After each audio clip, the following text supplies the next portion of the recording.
Good morning, everyone. I'm Cheryl Carr, your work doctor, and this is the Achieve with Dr. C broadcast. Every Monday, 10 a.m. CST, I try to come right here on YouTube or Facebook Live, and I think Instagram Live is live now, and present to you different topics.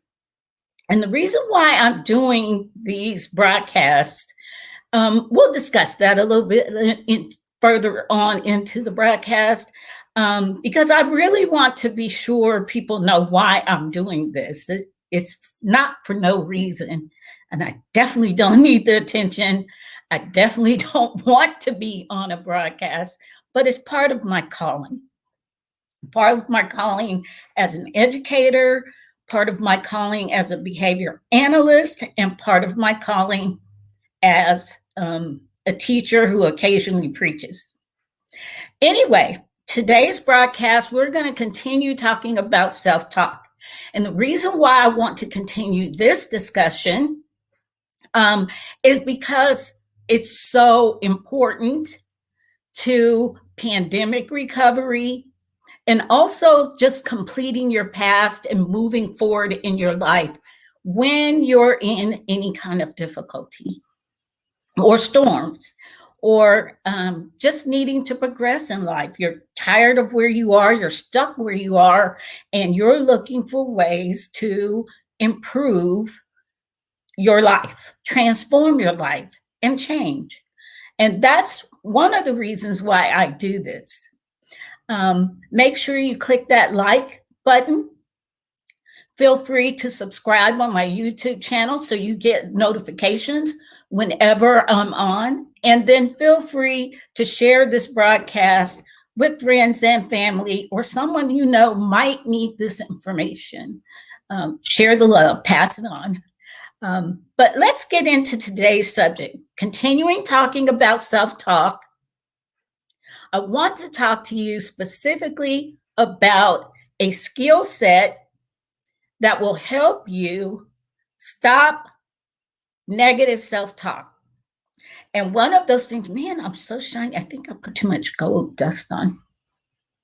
But anywho, one of the common hindrances to improving your self-talk, changing the way you're talking to yourself, and in improving just your mental and emotional state, good morning, Sharon, is to want what you have. Did you catch that? That's a very important life skill.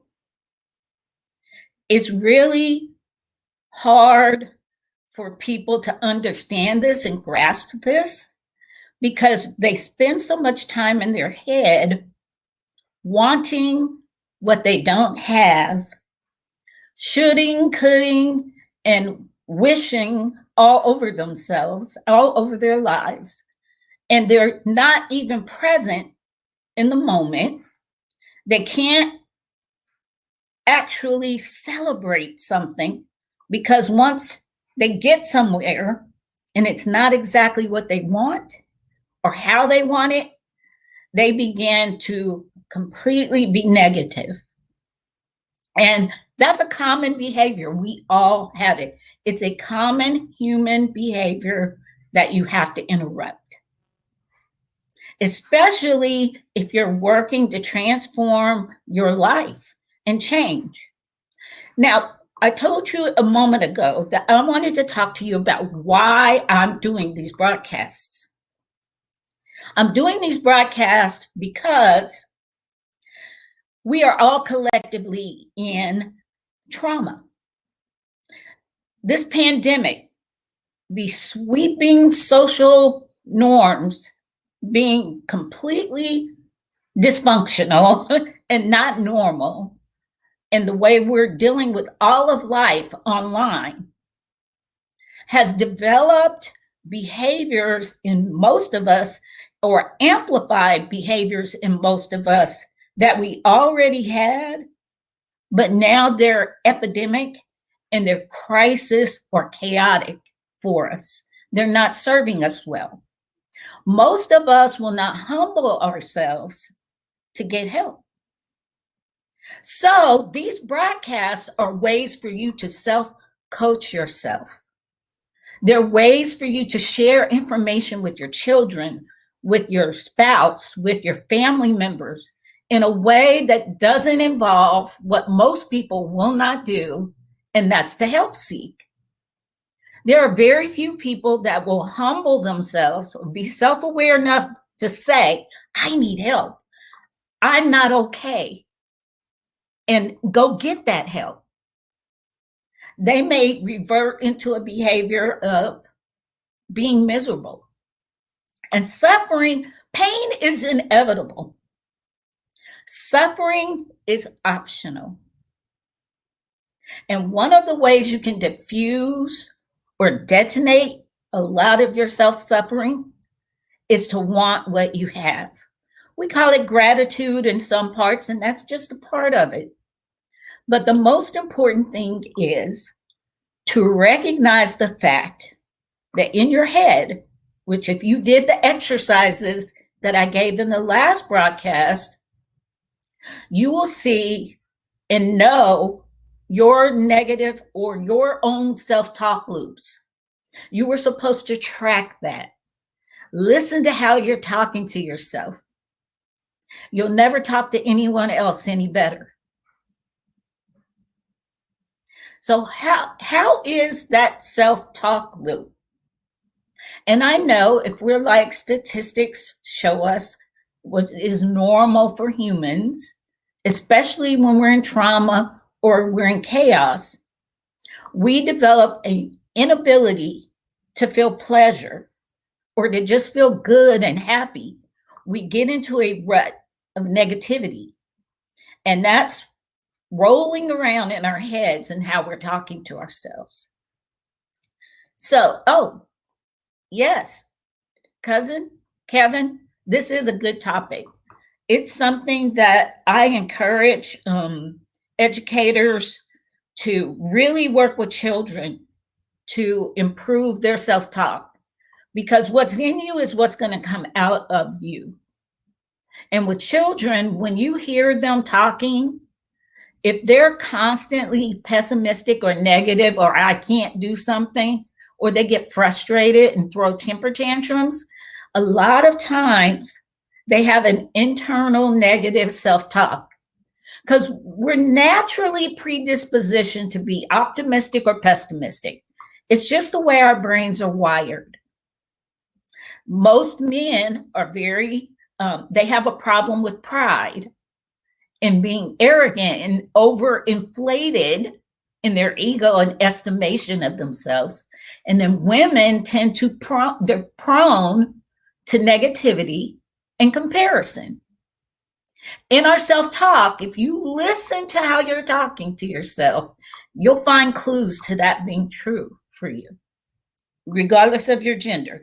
I'm not saying women can't be arrogant and overinflated egos. Are seeing a lot of that with this queen movement and all women are queens. No, we're not.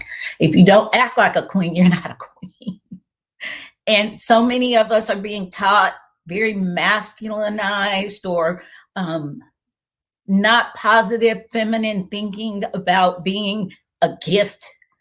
You're not a gift if you're not a good thing. If a man finds you and you're not a good thing with good character, good integrity, why do you think you're a queen or you're a good thing, a find? You know, it doesn't make sense. You want to prepare yourself to be a good thing and work on yourself. That's what I'm doing as a single woman.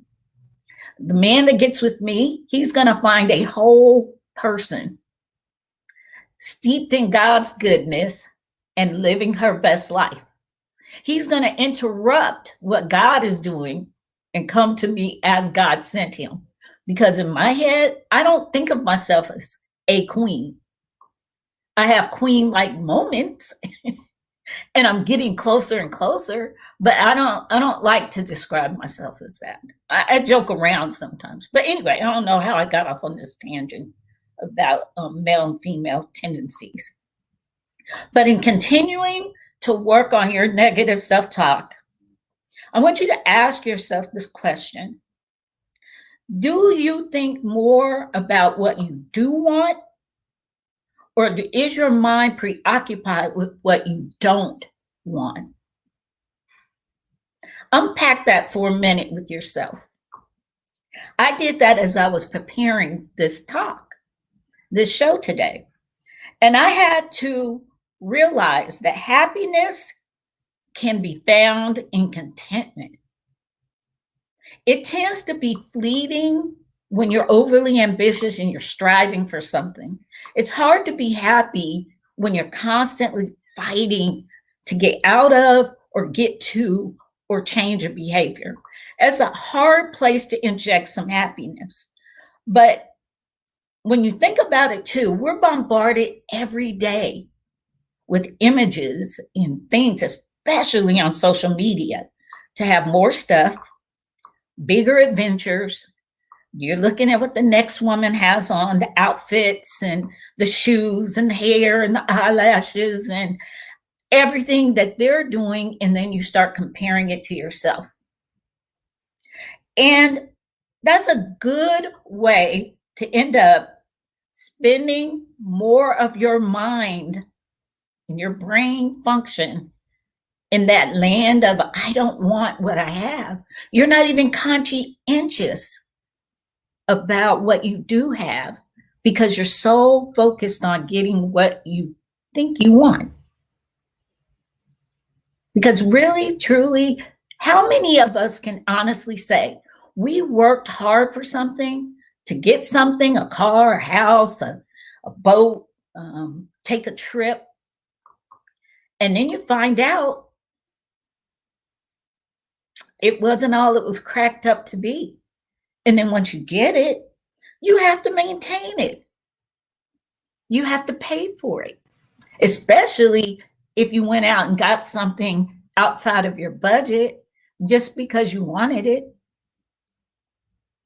And then you don't want the work, the extra hours, the payment that comes with it.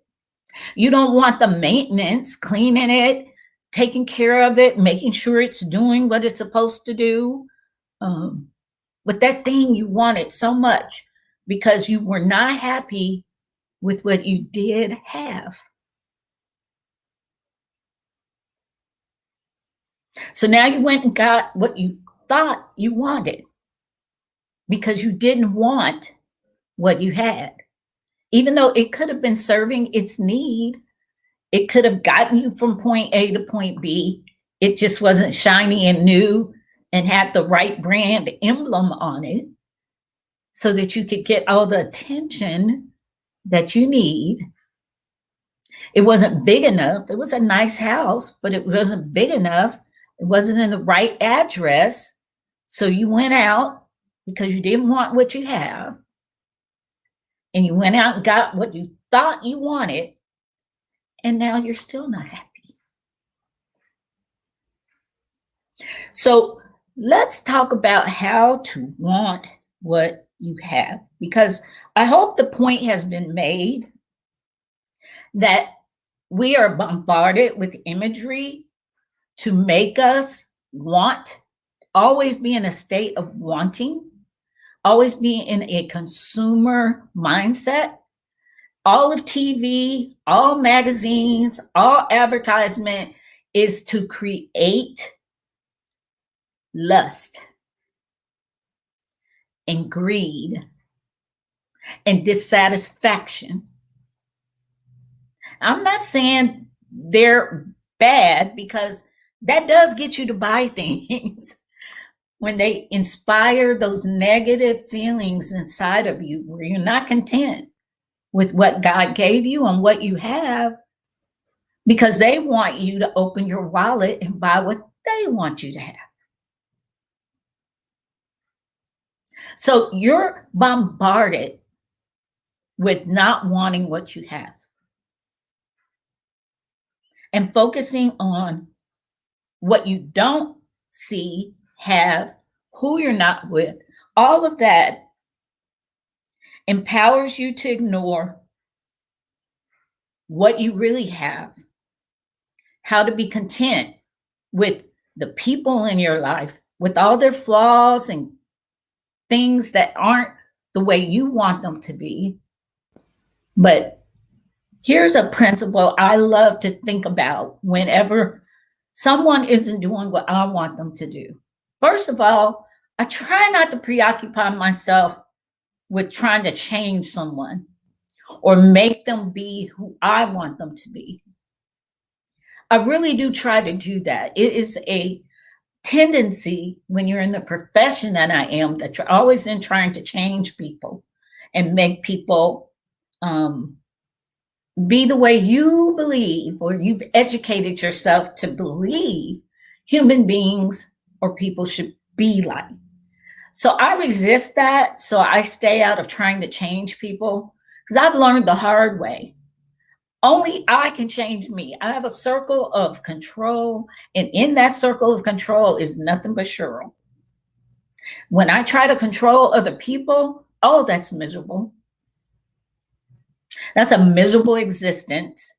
You're constantly preoccupied with other people, and you don't even look inward.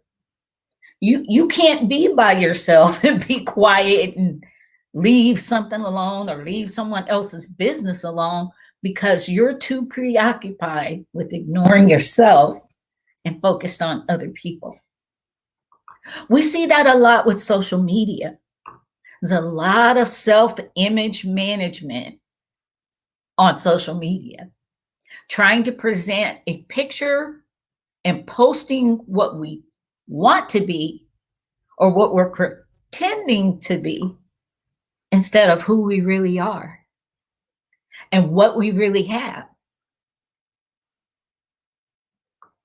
Are you who you post to be?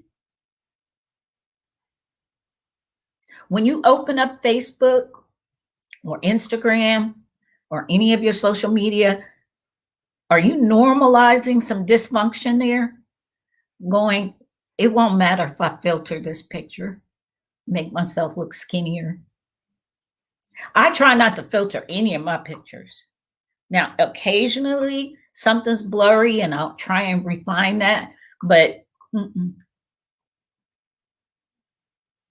I'm happy where I am, but I'm working for what I want. And I'm trying to stay happy even in the journey. It's very easy to be unhappy completely because you don't have or don't want what you do have already. So how do you change that?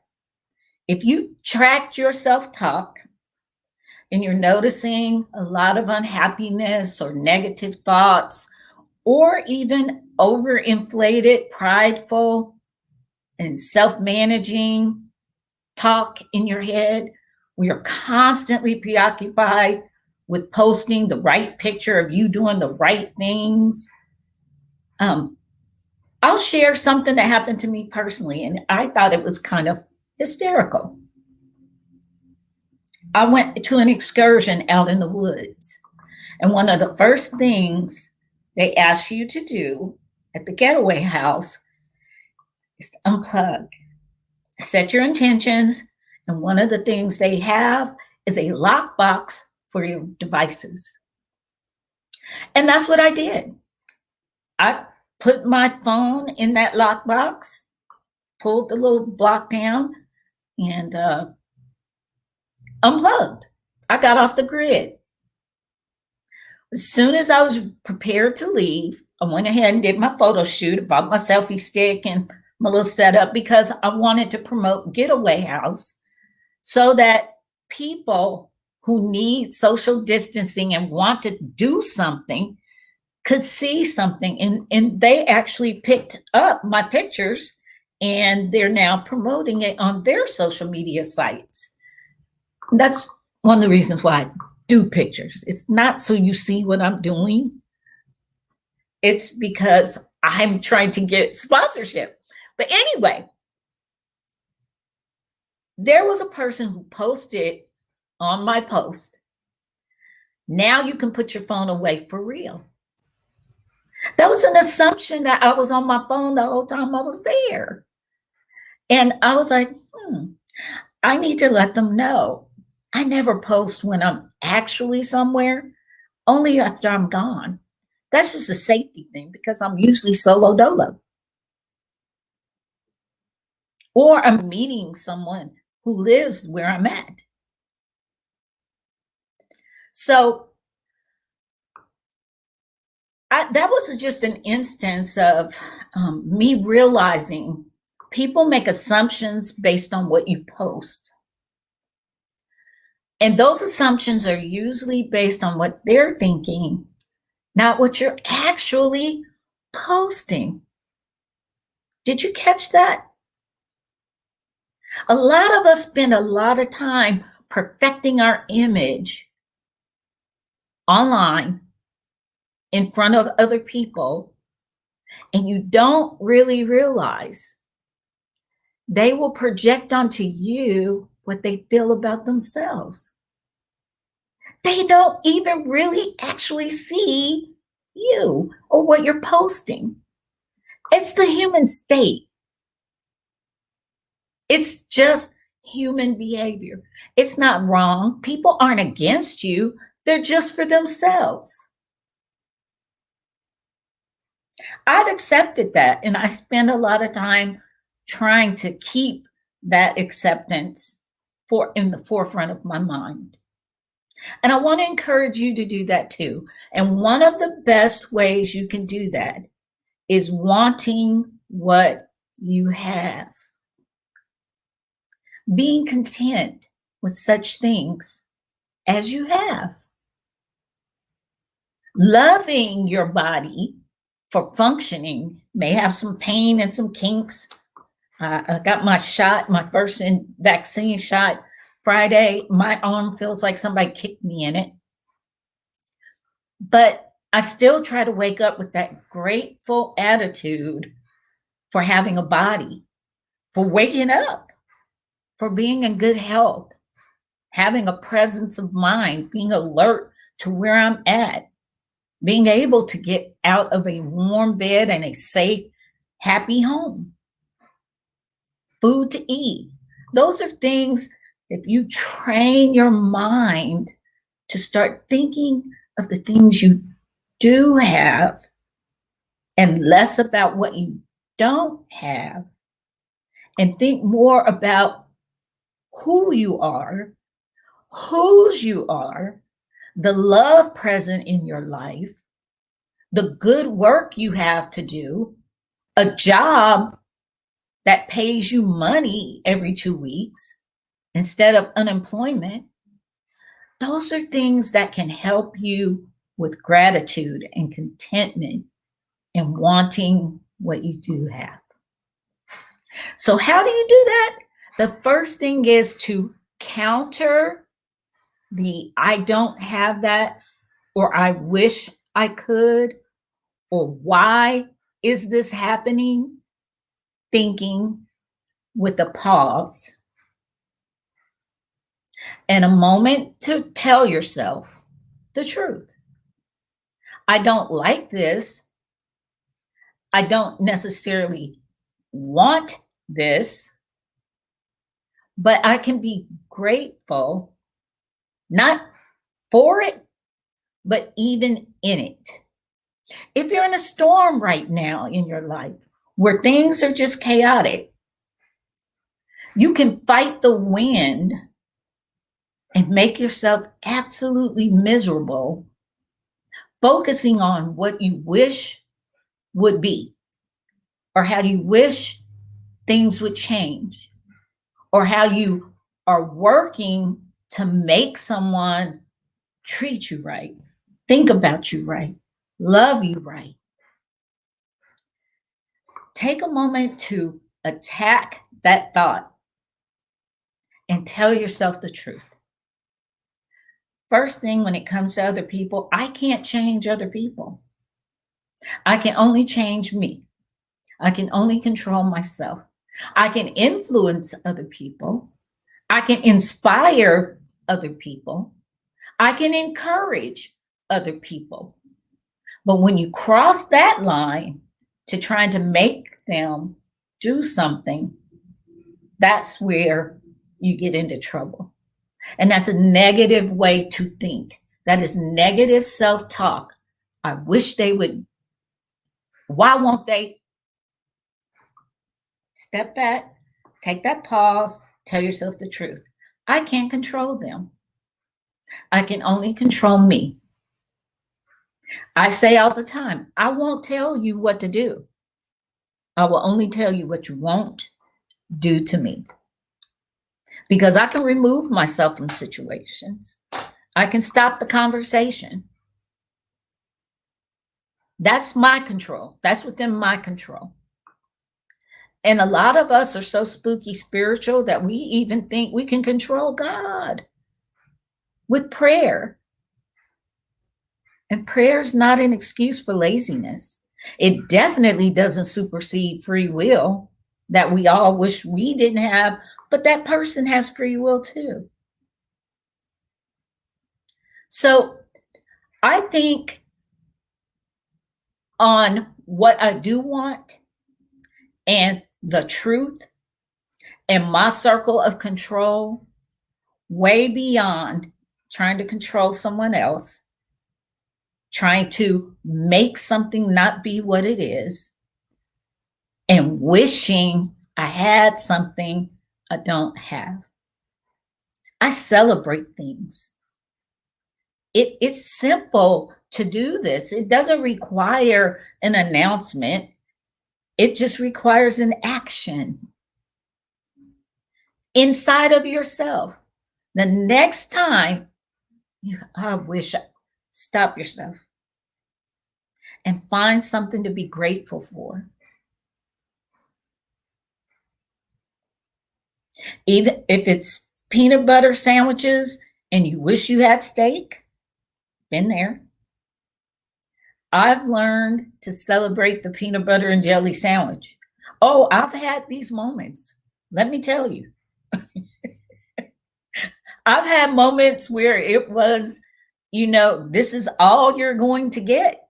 So I made the best of it. I'm not perfect.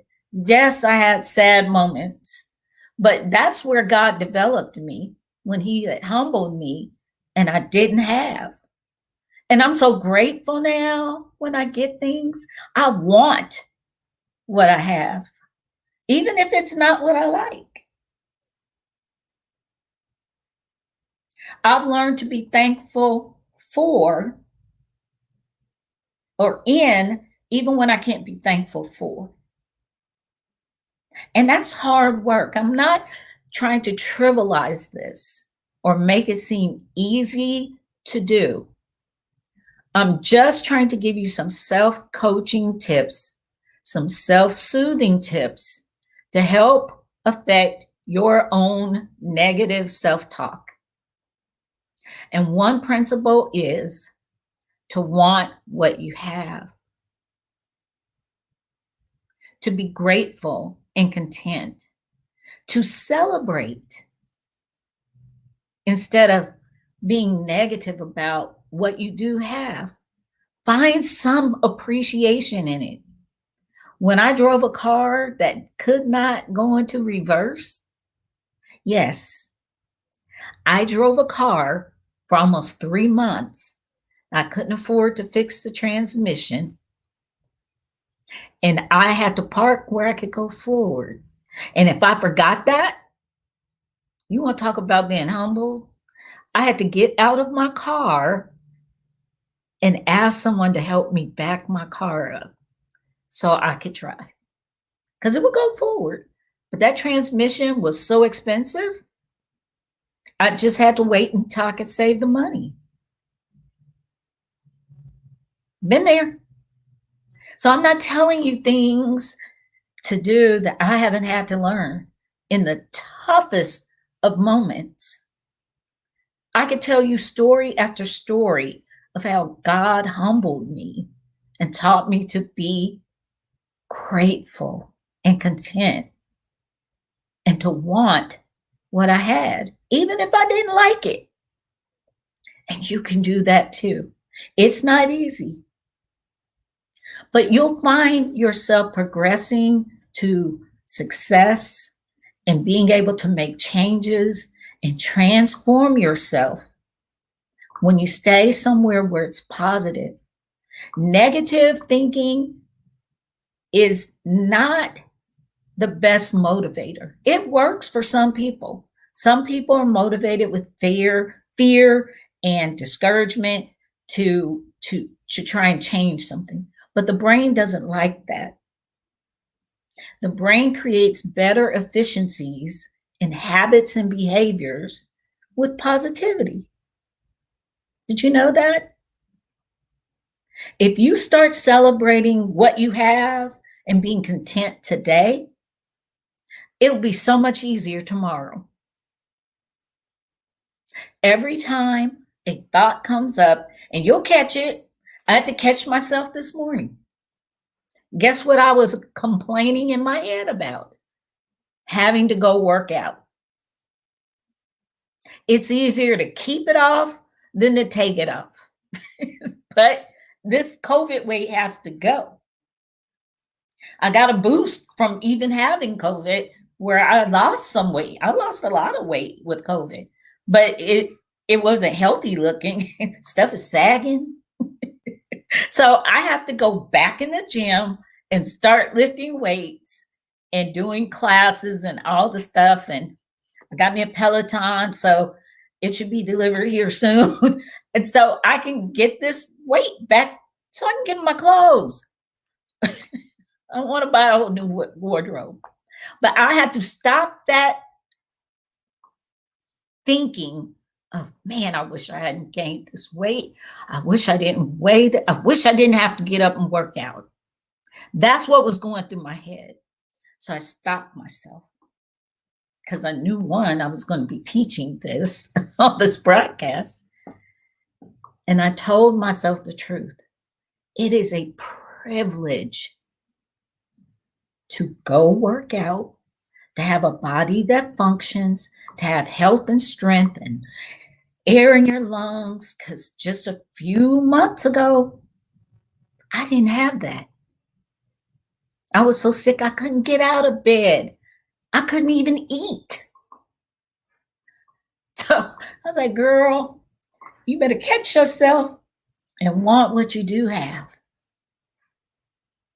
And I immediately felt better. I had a much better workout. All because of directing my negative self-talk. This is a little bit of neuroscience. The brain just love that, Sharon. Reset your mind. And do you know that the Bible, it's living, it's active. It actually, when you read scripture, if you had a radioactive or an x-ray of the brain while you're doing that, it actually stimulates the brain. It's living. It really is. And it's so encouraging. All the stories and people's downfalls and uprisings and good and bad and how God saves and worked through people that were imperfect just like us. It's so encouraging. And the Bible tells us it's your responsibility to control your own mind. I always question anything, even in church, if it makes me weak-willed. Any attempts to control how you think and what you do is not godly. God gave you your own brain, your own body, your own free will. And not even, he'll influence it. He'll make it really hard for you not to choose his direction. But in the end, you are in control of your mind and what you're thinking about. And you have to do it. You have to do this work to change your mindset, to want what you do have, and to appreciate and be content and grateful So I'm going to ask you a question just to wrap up today. Now that we talked about this subject of wanting what you do have, we talked about ways, and I told you guys a few stories about how we are so concerned with image management, and social media has fed us all these things, and our inboxes are full, TV's full, advertisement is always full with things to make you dissatisfied and discontent and ungrateful and always wanting something more or something different than what you already possess. So, thinking of what you do want and wanting what you do have is managing your tolerations. Write that word down. What you tolerate, you cannot change. So, if you tolerate constantly being dissatisfied and discontent and ungrateful, all your entire existence will be that way. It's just the way it is. So this is just a little tip to tap you on the shoulder and say, hey, you want to change your self-talk? You want to improve your mindset? And as Sharon said, to reset your mind. If you want to do that, start with your self-talk. Listen to yourself. Like I said last week's broadcast, start paying attention to how you're talking to yourself, and you'll never talk to anyone else any better. Work on yourself. Tell yourself the truth. Be grateful and celebrate. Here's some questions.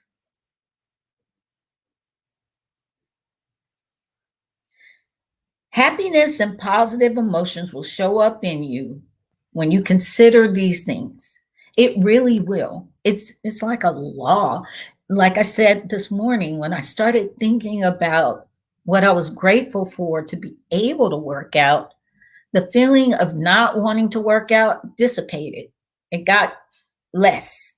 I'm not saying I was like turning cartwheels into the gym, but I can tell you my attitude immediately improved and I felt better.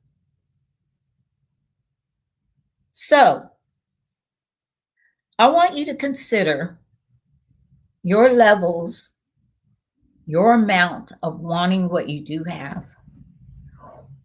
Or do you spend a lot of time not wanting what you do have? Did you catch that? Do you want what you have, which is gratitude, contentment, and satisfaction? Or are you spending more time not wanting what you do have? That's discontent, that's wish, that's trying to control or make someone be something different or wishing they were different. Trying to control.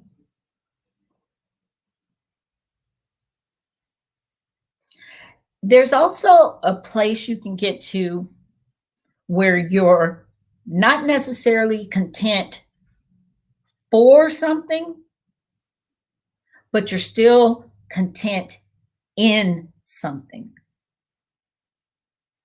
That's a place you have to get to when you're dealing with things outside of your control, like death. When someone dies, they're gone. I'm dealing with that right now. 10 years of my life spent caring for a pet that's now gone. So it's like a gap in my time and mindset, and I'm readjusting and trying to find my way through some things. And yeah, to other people, it might have just been a dog, but he was my company. And no, I don't want another dog. Don't ask me that question again. Let me go through my process. I might get there, but I doubt it. Because I really seriously, I got him because a pastor encouraged me to find something that needed me to love. Work like a charm. So anyway, back to wrapping up this talk so I can try and get out of here at 10:45, which is where I'm most times is where I cut off. Wanting what you have is a good place to get in your mind, in your mindset, in the way you talk to yourself, because you'll find yourself celebrating, more grateful, more satisfied, and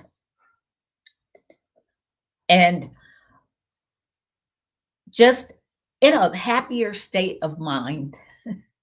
And we all need that right now. There's a lot of chaos and discontent and illogical thinking and suffering and misery and illness, and it's all around us. Unemployment, people losing everything. I appreciate you too, Sharon. Thank you for listening. And isn't it odd how God puts us where we can hear what he's saying to us, how he speaks through someone else's talk? But I'm grateful that you got something from this. I spend a lot of time when I'm doing counseling with confronting this in people, because you can get into a mindset that's just miserable and discontent and ungrateful, and you're just negative. Your whole existence is negative because you don't want what you have. You wish you were different. You wish things were different, and you don't want to put the work in to do these things that I'm trying to self-coach you into doing. Just providing information. I'm not trying to control you. I can't make you do anything. But this works if you work it. And we're going to continue talking about negative self-talk because it is so important. It is a launching point to get you through getting past post-pandemic recovery, which is my whole subject matter for the year, probably, because that's work that needs to be done. Next week, I'll tell you what we're going to be talking about because it's really interesting for me. And I think again, I say this every time because the things we talk about are so important. But there's a whole segment of people that do not want post-pandemic recovery. They don't want things to go back to the way they were. Not that they will. I mean, we're changed forever. But there's a whole segment of our society that has, like me, introverts who enjoy the way things are. And now that things are opening up, we've got the vaccine, they've changed our behaviors enough that now we can get back out again in some capacity. There's a whole segment of people that don't want that. So we're going to talk about that because you may have some elements of this pandemic that worked for you that you need to reinforce and keep, or some things that you've got to make the transformation. And I've got to work on some things too. So anyway, I pray something was said to you today that encourages you to watch yourself talk. You can always repeat the exercises that I gave in the last broadcast, which if you want, you can go back and watch it. But basically, I taught us how to start tuning in to our own self-talk. And there's lots of ways to do that because what's in a man is what comes out of a man. And you can watch your own, how you talk to other people. And you can start with your first thoughts of the day. I have to really do that because sometimes I'm so busy and I've got such a full day that I'll just jump out of bed and forget. I better take a moment and still my mind, still myself in my spiritual disciplines, and fill my head with good stuff. So please make sure you like, subscribe, share this broadcast. Feel free to inbox me. I do have telehealth if you need someone to talk to and you feel yourself ready to get some help, to help seek. You've humbled yourself. You have that self-awareness now, and you just want that help. I'll make sure to share my link in this broadcast.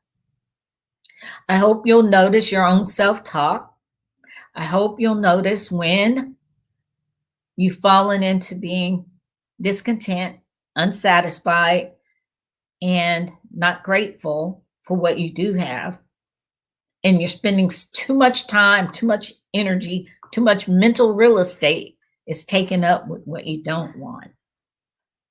Let's fix that. So I will see you next time right here, 10 a.m. Monday mornings on the Achieve with Dr. C broadcast. I've got some exciting stuff coming up that I'll share along the way because they're still in development. But I can't wait to share some of these things with you, as well as my third ebook, You Shall Use Your Words, is due out as soon as I finish writing it, which requires having a mindset a shift. We won't talk about that. Anyway, you can reach out to me. I'll make sure I leave the link. I have telehealth. You can contact me anywhere in the world. We can have a Zoom. It's like Zoom, but this is protected. And I will be happy to help you any way I can. I'm Cheryl Carr, your work doctor. This is the Achieve with Dr. C broadcast. I'll see you next Monday, 10 a.m. Same place. We'll be talking about post-pandemic recovery and introverted behaviors that we might have all developed that we've got to start working on getting back out in the world. You have a great week too, Sharon. Thank you for joining me today. Be sure to like, sign up, follow, and share this broadcast with people that you know might need this information. I'm happy to help. Bye now. See you guys next time.